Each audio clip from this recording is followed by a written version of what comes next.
Thank you, Mr Speaker. You may be interested to know that I've updated my community survey, sir, online and going around into letterboxes across my electorate, and put a few new issues on there, including what people think about house prices, rental affordability, job creation, protecting our environment, investing in our schools, thoughts on current COVID-19 restrictions and improved public transport.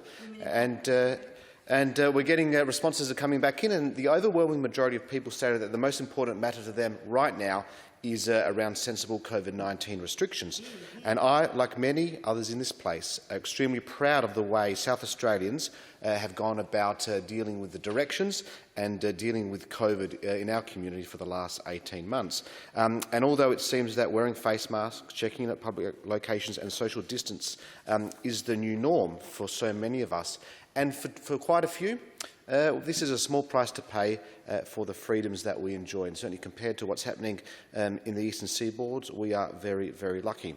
But for many, there also seems to be the question being raised about are the restrictions that we have in place at the moment meritorious, and do they need to be reviewed? We haven't spent about 140 days since the so-called Modbury outbreak, and as the member for Flory mentioned in her contribution this morning, there was no outbreak of COVID in Modbury at the time, so probably unfairly named the Modbury outbreak. But there hasn't been a case in the community for an active case of community transmission for 140 days.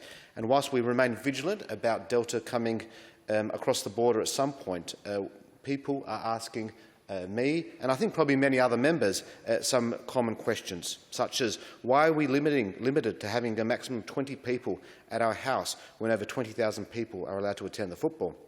Why are we seeing more than 20 people squeeze into a small cafe shop when you can't have 20 people at home? Where is the science or modelling behind this figure of 20 people? And why did it used to be 50? And what science changed that? Why is it okay to not wear a mask when at the gym and exercising and sweating close to other people, but we need to wear a mask when we're doing other social distancing indoors? Is this consistent? How effective are cloth masks at stopping the spread of the virus?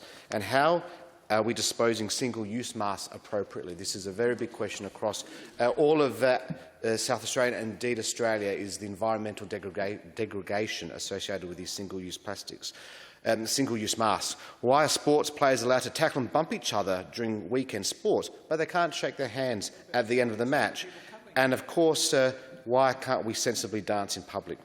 Many constituents in my community oppose the current restrictions, which ban dancing in licensed venues and oppose the wearing of face masks when there is no active COVID-19 or community transmission in the community. These bans are killing our hospitality and live music industry and our important nighttime economy. And while we have all shown we are extremely compliant with the directions, as we should be, we want the best for our state. And when there is no active COVID in the community, are such strict measures really appropriate, is a common question put to me. We all need to seriously consider the impacts that these current restrictions have on our community. In my electorate alone, I know 3 travel agents who have closed their doors in the last 18 months.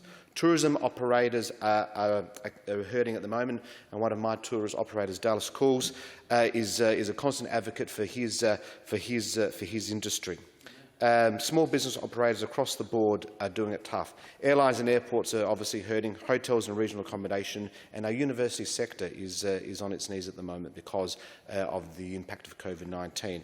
The small business community has worn the brunt of these restrictions, and I'd hate to be a small business cafe in the CBD. They are doing it really, really tough, and the sooner we can get back to business, especially in the CBD, the better we will all be. How are businesses meant to invest and prepare staffing levels if they cannot anticipate a return to interstate and overseas travellers?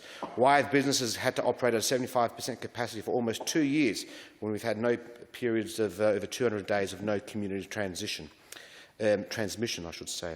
And I do understand that reducing movement when there is active COVID is vital, but we need to and have a plan to let business operate at full capacity, consider the necessity and effectiveness of masks, allow us to host people in our own home.